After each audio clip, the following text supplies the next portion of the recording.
নিয়ন্ত্রণ হারিয়ে সড়ক থেকে আউটলাইন হয়ে গেল যাত্রীবাহী বাস। বাসে পড়ুয়া সহ প্রায় 12 জন যাত্রী ছিল।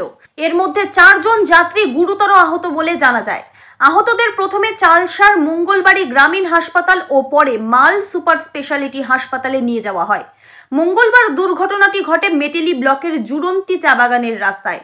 প্রতিদিনের মতো এদিনও ছোট যাত্রীবাহী ওই বাসটি ময়নাগুড়ি থেকে চালসা মেটেলি বাজার হয়ে ইঙ্গু চা বাগানে যাচ্ছিল।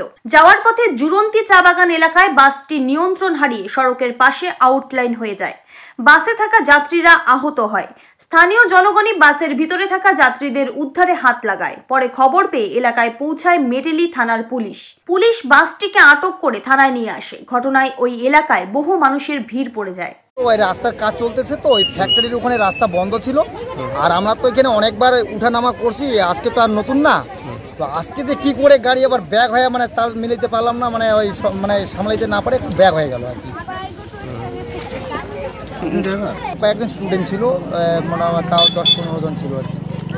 মোটামুটি ইনজুরি লাগছে কত জন?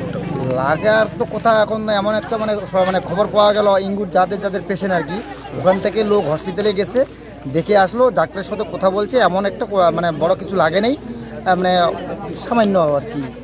আর আমিও তো দেখছি, আমিও তো সবাইকে বাইর করছি না, মানে বাইরটাই করে তারপরে এখান থেকে আমি এই দাদার বাড়িতে গেছিলাম আর কি। গাড়িতে কিছু কোনো খারাপই ছিল না? গাড়ি খারাপ না, মানে এখান থেকে মানে স্পিডটা একটু কম হয়ে গেছে আর কি উড়ানোর সময়। আপনার নাম? আমার নাম সুখদেব অধিকারী, আমি এই গাড়িতেই কন্ডাক্টরি করি।